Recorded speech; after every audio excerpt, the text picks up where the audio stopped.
Hello दोस्तों, welcome to my YouTube channel easy है ना।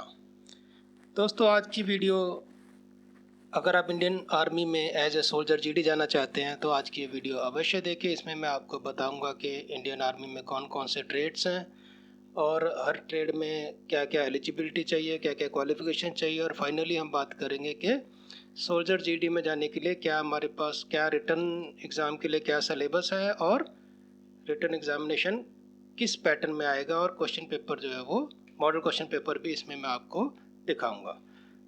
तो दोस्तों, अगर आप मेरे चैनल में नए हैं तो इसको लाइक कर लीजिए और इसको सब्सक्राइब कर लीजिए ताकि मेरी अगली वीडियो आपको जल्द से जल्द मिल जाए। तो चलिए दोस्तों, शुरू करते हैं। So first of all is getting recruited. अगर आप इसमें रिक्रूटमेंट करना चाहते हैं तो आपको ये बता दूं कि 100% फ्री ऑफ कॉस्ट है और इसके लिए आपको किसी भी टाउट या दलाल को कुछ भी पैसा देने की ज़रूरत नहीं है। दोस्तों, इसके बारे में मैंने एक डिटेल्ड वीडियो ऑलरेडी निकाली हुई है और इसका लिंक मैं अपने डिस्क्रिप्शन में डाल दूंगा, तो आप उस डिस्क्रिप्शन में उस लिंक से आप उस वीडियो को ज़रूर देख लें। चलिए दोस्तों, आपको ट्रेड्स के बारे में बता दूं। इंडियन आर्मी में mainly there are 6 number trades, that is soldier GD, soldier technical, soldier clerk, soldier tradesman and soldier nursing assistant और सोल्जर फार्मा। तो दोस्तों, सोल्जर जीडी के लिए age is 17.5 to 21 years, height, weight and chest is 170 centimetre, 50 kg का weight होना चाहिए और chest जो है वो मिनिमम 77 सेंटीमीटर होना चाहिए और चेस्ट फुलाने के बाद 83 एंड अबव होना चाहिए, यानी कि 5 सेंटीमीटर का एक्सपेंशन जो है वो यहाँ पे ज़रूरी है। और दोस्तों, सोल्जर जीडी के लिए क्वालिफिकेशन इज़ ओनली 10th और matric pass, but you must be having a minimum of 45% marks in aggregate और हर एक सब्जेक्ट में आपका 33% मार्क्स होना ज़रूरी है। और आपके रिटर्न एग्ज़ाम में जो भी सिलेबस है that is as per the CBSE syllabus. दोस्तों, सोल्जर टेक्निकल के लिए जो है 17.5 से 23 साल की उम्र है, हाइट 170 सेंटीमीटर है, weight 50 and chest is same as soldier GD and the qualification will be 10+2 with physics, chemistry and math, और उसमें आपके मिनिमम 50% मार्क्स होने ज़रूरी हैं। दोस्तों, अगला ट्रेड है सोल्जर क्लर्क का। सोल्जर क्लर्क में जो 10+2 और इंटरमीडिएट चाहिए। आप किसी भी स्ट्रीम में हो सकते हैं, लेकिन आपके मिनिमम जो है वो 60% मार्क्स होने चाहिए और हर एक सब्जेक्ट में 50% मार्क्स होना ज़रूरी है। दोस्तों, इसमें फिज़िकल में इसमें हाइट में 10 सेंटीमीटर का रिलैक्सेशन दिया हुआ है, बाकी सब में हाइट जो है 170 सेंटीमीटर एंड अबव है, लेकिन सोल्जर क्लर्क के लिए जो हाइट है वो 160 सेंटीमीटर एंड अबव ही चाहिए। दोस्तों, अगला ट्रेड है सोल्जर नर्सिंग असिस्टेंट और you can say soldier pharma. ये हॉस्पिटल्स में काम करते हैं दोस्तों और इंडियन आर्मी के क्लिनिक्स में काम करते हैं। इनके लिए 10+2 जो है वो मेडिकल स्ट्रीम से होना ज़रूरी है and you must be having a minimum of 50% marks. और नेक्स्ट जो है दोस्तों वो है सोल्जर ट्रेड्समैन। सोल्जर ट्रेड्समैन में आपको 8वीं पास और 10वीं पास, सिंपल पास चाहिए और मिनिमम जो है वो 33% इन ईच सब्जेक्ट चाहिए। चलिए दोस्तों, ये हुई बात ट्रेड्स की। अब इंडियन आर्मी को ज्वाइन करने के लिए mainly there are 5 steps. The first one is that you have to apply online. Online apply करेंगे, उसके बाद में जब नोटिफिकेशन आएगा तो हम आपको रैली अटेंड करनी होगी। दोस्तों, आपको ये बता दूं कि आप जिस स्टेट में रहते हैं उसी स्टेट में आप आर्मी भर्ती रैली अटेंड कर सकते हैं। It is not possible that you stay in Punjab और आप कहीं जाके दिल्ली में या आंध्रा में जाके आप रैली अटेंड कर लो। आप जिस स्टेट के डोमिसाइल हैं, इंडियन आर्मी उसी स्टेट से आपको रिक्रूट करती है। और रैली में दोस्तों आपका जाते ही सबसे पहले फ़िज़िकल टेस्ट होगा, फ़िज़िकल टेस्ट के बाद मेडिकल टेस्ट होगा and then finally there will be a written test. तो सबसे पहले फ़िज़िकल टेस्ट में 1.5 किलोमीटर की दौड़ है, 9 फीट का लॉन्ग जंप है, बीम पुलअप्स हैं एंड जिग जैग मूवमेंट है। तो दोस्तों, अगर आप फिज़िकल टेस्ट क्लियर कर लेते हैं उसके बाद वहीं पे आपका मेडिकल टेस्ट किया जाएगा। Medical test will be carried out only for those candidates those who have clear the physical test. तो पहले फिज़िकल टेस्ट क्लियर करना ज़रूरी है, उसके बाद मेडिकल टेस्ट करना ज़रूरी है। मेडिकल टेस्ट करने के बाद आपको एक एडमिट कार्ड दिया जाएगा जिसमें सब इन्फॉर्मेशन रहेगी कि आपका रिटर्न एग्ज़ाम किस तारीख को कहाँ पे होना है। Venue and time will be indicated on the admit card. तो दोस्तों इस रिटन एग्ज़ाम के लिए अभी हम डिटेल में बात करेंगे। इस वीडियो में हम सोल्जर जीडी के बारे में बात करेंगे। तो सोल्जर जीडी में जाने के लिए जो रिटन टेस्ट होगा दोस्तों वो इस तरह का होगा। टोटल 100 मार्क्स का टेस्ट रहेगा और इसके 4 पार्ट रहेंगे, ABCND। 4 पार्ट में जनरल नॉलेज रहेगा, जनरल साइंस रहेगा, मैथ रहेगा एंड लोकल रीजनिंग। तो इसमें जो ज़्यादा वेटेज है वो पहले 3 पार्ट्स का है। तीनों में से आपको 15-15 मार्क 15 क्वेश्चंस ईच आएंगे एंड लोकल रीजनिंग में केवल 5 क्वेश्चन है। तो दोस्तों आपको पासिंग मार्क्स जो है वो मिनिमम इज़ 35%, लेकिन अगर आपको सिलेक्शन होना है तो 35% से बात नहीं बनेगी। इसमें आपको ज़्यादा से ज़्यादा मार्क्स लाने होंगे एंड आई वुड एडवाइज़ कि आप 3 या 4 महीने पहले ही इसकी पढ़ाई करना शुरू कर दें। हाँ दोस्तों एक चीज़ बता दूं, अगर आप NCC का C सर्टिफिकेट होल्डर हैं तो आपको ये एग्ज़ाम देने की ज़रूरत नहीं है। आप फिज़िकल एंड मेडिकल करके आप डायरेक्टली इंडियन आर्मी को ज्वाइन कर सकते हैं। तो दोस्तों सिलेबस की बात कर लेते हैं। तो जैसे मैंने आपको बताया था कि सबसे पहले जनरल नॉलेज है। तो जनरल नॉलेज में जो सिलेबस है वो आपके सामने है।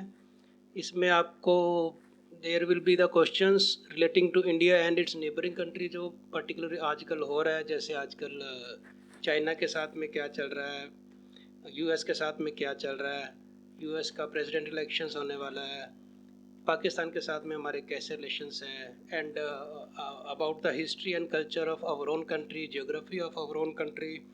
हमारे पास वेस्ट में कौन कौन सी स्टेट्स हैं, ईस्टर्न स्टेट कौन कौन सी है, ये सब के बारे में आपको थोड़ा बहुत नॉलेज होना चाहिए। इसके अलावा एब्रीविएशंस जैसे WHO का फुल फॉर्म क्या है, UNO का फुल फॉर्म क्या है, व्हाट इज़ UNO, और स्पोर्ट्स के बारे में, अवार्ड्स के बारे में, अर्जुना अवार्ड किससे दिया जाता है, पुलिस्तर प्राइज़ किसको दिया जाता है, इंडियन आर्म्ड फोर्सेस में कौन कौन से विंग है, कॉन्टिनेंट्स कितने हैं, सब कॉन्टिनेंट्स कितने हैं।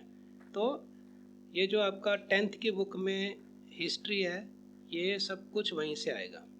तो आप अपना 10th की बुक की हिस्ट्री प्लस करंट अफेयर ज़रूर कर लें। फिर दोस्तों चलते हैं जनरल साइंस। जनरल साइंस में वही है जो आपका 10th में है, फिजिक्स, केमिस्ट्री एंड बायो। तो उसी में से क्वेश्चन आएंगे। कहीं भी CBSE के बाहर से कभी भी इसमें क्वेश्चन नहीं आते हैं। तो ये मान के चलिए कि इसका जो सबसे highest standard of toughness is CBSE। CBSE के ऊपर का इसमें नहीं आएगा। और अगर आप 2 से 3 महीने तैयारी करते हैं तो आई एम वेरी श्योर आप बड़े आराम से इसको क्लियर कर लेंगे। इसमें सब कुछ वही है जो आपको पढ़ाया गया। लाइफ सेल है, टिश्यूज़ हैं, growth and reproduction in plants है, animals and elementary knowledge of human body.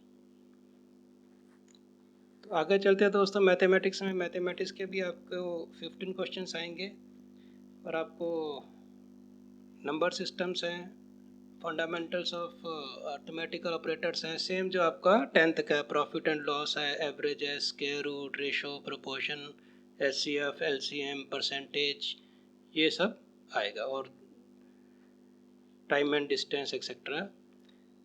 Then you have basic algebra, basic geometry and basic mensurations, same जो आपका मैट्रिक में आपने किया है। पर इसमें से आप अच्छे से तैयारी करके जाइएगा क्योंकि इसमें कुछ क्वेश्चंस काफ़ी ट्रिकी भी आते हैं। Then same way you have the trigonometry जो आपको इसमें करा गया, कॉम्प्लीमेंट्री एंगल्स वगैरह, हाइट एंड डिस्टेंस, वो आप पढ़ के जाना है। और अगर आप 2-3 महीने का करते हैं प्रैक्टिस तो आप आराम से इसको क्लियर कर पाएंगे। उसके बाद आता है दोस्तों लॉजिकल रीजनिंग। लॉजिकल रीजनिंग में सिंपल रहता है कि अगर A के बाद B है, B के बाद C है तो C के बाद क्या आएगा। तो आपकी एज ग्रुप के हिसाब से उन्होंने डिज़ाइन किया रहता है। अगर आप थोड़ा सा भी दिमाग में जोर डाल के सोचेंगे तो it is very easy, it is not at all tough. तो इसमें केवल आपको थोड़ा सा सोचने का ज़रूरत है, तो वो सोच के आप इसका आंसर करिएगा। और ये टॉपिक्स अभी हमने बताए गए हैं, मोस्ट ऑफ द टाइम्स इन्हीं में से सब कुछ आता है। पर ये चीज़ श्योर है कि definitely it will come with in the syllabus of CBSE, उसके बाहर से कुछ नहीं आएगा। तो अगर आप CBSE की तैयारी करके जा रहे हैं तो आपको और कुछ करने की ज़रूरत नहीं। चलिए दोस्तों, अब मैं बताता हूँ आपको कि इसका मॉडल टेस्ट पेपर, ये टेस्ट पेपर आता कैसे है, किस तरह का रहता है। तो इसमें देखिए, time is 1 our and the maximum marks is 100 and the minimum pass marks is 32। लेकिन आई विल रीइटरेट, दोबारा बोलूँगा कि 32 मार्क्स लाने से सिलेक्शन होता नहीं है, कि सिलेक्शन जो है वो मेरिट बेस में बनता है। आप इसमें से ट्राई करो कि मैक्सिमम 90, 80 जितना भी आप ला सकते हो, मैक्सिमम से मैक्सिमम इसमें मार्क्स लेके आने, क्योंकि यही आपका अब फाइनल सिलेक्शन में ये नंबर जुड़ेंगे। तो दोस्तों, ये क्वेश्चन पेपर जो है वो 4 पार्ट्स में रहेगा, पार्ट 1 to 4, जैसा हमने ऊपर बात किया था। ऑल क्वेश्चंस आर कंपलसरी, ऐसा नहीं है कि 10 में से 6 ही करें, तो वैसा नहीं है। And the most important is, अपने आंसर शीट में आपको अपना नाम, एडमिट कार्ड नंबर वगैरह जो भी उसमें डिटेल मांगी गई है, उसके अलावा कुछ भी और ऐसा लिखने का आवश्यकता नहीं है कि जिससे आपकी आइडेंटिटी पहचान में आ सके। इन दैट केस वो डायरेक्टली कैंडिडेट को डिस्क्वालीफाई कर देते हैं और उसका मार्कशीट चेक भी नहीं करते हैं। तो चलिए दोस्तों, बात कर लेते हैं क्वेश्चन कैसे आते हैं। अभी जैसे जनरल नॉलेज है, इसके 15 क्वेश्चन आते हैं। मैंने इसमें आपको 5 क्वेश्चंस दिखाए हैं। तो like, Arjuna award is given to whom, what category of persons. सभी हमें पता है कि भाई जो स्पोर्ट्स के पर्सन्स हैं उनको हम अर्जुना अवार्ड देते हैं, तो आपने इसमें ए टिक कर देना है। तो आपको सभी क्वेश्चंस ऐसे ही आएंगे, क्वेश्चन है और उसके बाद में आपके पास 4 चॉइसेस है, आपको उसमें से एक चॉइस टिक करनी है। Now another example is, dash is known as the land of midnight sun, that is Norway, because Norway ऐसी जगह है जहाँ पे रात को भी सूरज दिखता है। Then what is the main city of Kashmir valley, like it is a general knowledge, आपको भी पता है, ठीक है। तो इसी तरह के क्वेश्चंस आएंगे, हो सकता है आपके स्टेट के ऊपर भी क्वेश्चन आए, तो अगर आप आराम से इसको कर सकते हैं। Now, Bihu is the traditional dance of which state, तो you have to choose 1 among 4, और अगर आपको नहीं आता तो आप उसको छोड़ दीजिए, क्योंकि इसमें नेगेटिव मार्किंग भी होती है। चिल्का लेक की सिचुएटेड इन विच प्लेस, सो आप देखो ये सब राज्यों के ऊपर आधारित है, ये सब मेन चीज़ें हैं और ये सारी राज्यों के ऊपर आधारित है। कोई पंजाब से है, कोई कश्मीर से है, कोई उड़ीसा से है, आसाम से है। सो जो जीके जो है ये पैन इंडिया लेवल पे है, तो आपको किसी न किसी जीके की बुक लेके और उसको एक बार अच्छे से तैयारी कर लेनी है दोस्तों। अब आ जाते हैं हम जनरल साइंस में। The pattern of the questions is same, एक क्वेश्चन है, 4 आंसर है, और ये सारे के सारे क्वेश्चन जो है ये आपके 10वीं क्लास की बुक में से आते हैं। कौन सी लाफिंग गैस है इन चारों में से, तो have to select the correct one. अगर आपको नहीं आता तो आप छोड़ सकते हैं दोस्तों। अभी आप आ जाओ नेक्स्ट क्वेश्चन, आग बुझाने के लिए कौन सी गैस का इस्तेमाल होता है, फायर फाइटर कौन सी गैस यूज़ करते हैं, CO2 यूज़ करते हैं, सबको पता, तो you have to choose carbon dioxide. तो ये ऐसी इस तरह के क्वेश्चंस आपके पास वहाँ पे आएंगे। What is the 4 state of matter, अब देखो इसमें मैटर का आ गया है, सॉलिड, लिक्विड, गैस और प्लाज्मा, ठीक है दोस्तों। फिर आएगा आपका मैथमेटिक्स, मैथमेटिक्स में भी आपके 15 क्वेश्चंस हैं, सभी के सभी 15 क्वेश्चन जो है वो कंपलसरी हैं, और ये सारे क्वेश्चंस आप देख लीजिए, ये पैरामीटर है, ये एरिया के ऊपर है, 4 आदमी 3 औरतें एक खेत में इतनी देर तक काम कर सकती हैं, तो कितने दिन में ये पूरा खेत कर लेंगी। तो ऐसे ऐसे तरह के क्वेश्चंस, आपका मनी कितने साल में डबल हो जाएगा। ओके, मैथमेटिक्स आपको अपना 10th की बुक से पूरा प्रिपेयर करना है, ये आप ध्यान मान के चलिए। Then is a logical reasoning, ये लॉजिकल केवल सोचने का है। जैसे girl leaves from our home, तो आप इसको ड्राइंग करके और बता सकते हैं कि फाइनली वो कौन सी डायरेक्शन में जा रही है, and you can select one of them. ऐसे ही एक लड़की अपनी क्लास में 5th आई है, उसकी क्लास की स्ट्रेंथ 53 है, तो बॉटम से नीचे से उसका रैंक कितना होगा, ऊपर से तो उसका रैंक 5वां है, अभी नीचे से रैंक कितना होगा, तो आपको आसानी से उसको कैलकुलेट करके और बस लिख देना है। सेम में ऐसे लॉजिकल रीजनिंग यही रहता है कि इसके बाद क्या आता है, जैसे ए है, डी, फिर ये सी है, तो ए सी ई एफ जी, तो यहाँ पे ई आएगा, ठीक है ना, ई। अब ई के 2 हैं, अब यहाँ पे क्या आएगा, तो आप आराम से उसको कर सकते हैं। थोड़ा सा रिलेट करना होता है, and this questions are very easy, you can do it, no problem. Same way ये है, सब लॉजिकल रीजनिंग है। ए बी ई 8 है, तो आप इसको सोचो कि 8 कैसे बना है भाई। ए का पोजीशन 1 है, बी का नंबर 2 है, ई का नंबर 5 है, 5 6 7 और 1 8। ओके, इन तीनों का वैल्यू ऐड करके 8 बना। सेम में इन तीनों का प्लेसिंग वैल्यू क्या है वो डाल के आप ये आंसर निकाल सकते हैं। तो इसी तरह के सिंपल से क्वेश्चन रहेंगे, ये आप आराम से कर पाओगे। थोड़ा सा वहाँ पे सोचने की ज़रूरत है, थोड़ा सा दिमाग लगाने की ज़रूरत है दोस्तों।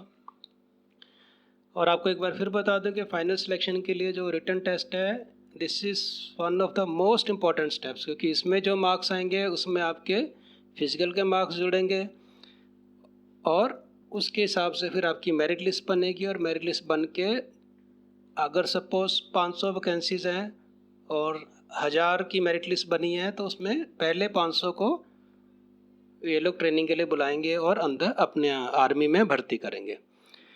तो दोस्तों इस प्रकार ये पूरा सिलेक्शन का प्रोसीजर है। तो I wish you all the best, जय हिंद। और दोस्तों अगर आपको ये वीडियो अच्छी लगी हो तो इसको लाइक करें, शेयर करें और चैनल को सब्सक्राइब जरूर कर लें। और इस डिस्क्रिप्शन में मैं आपको एक लिंक भी दे दूंगा जिसमें मैंने बड़े डिटेल से भर्ती की पूरी प्रक्रिया को समझाया हुआ है। ओके दोस्तों, धन्यवाद, जय हिंद।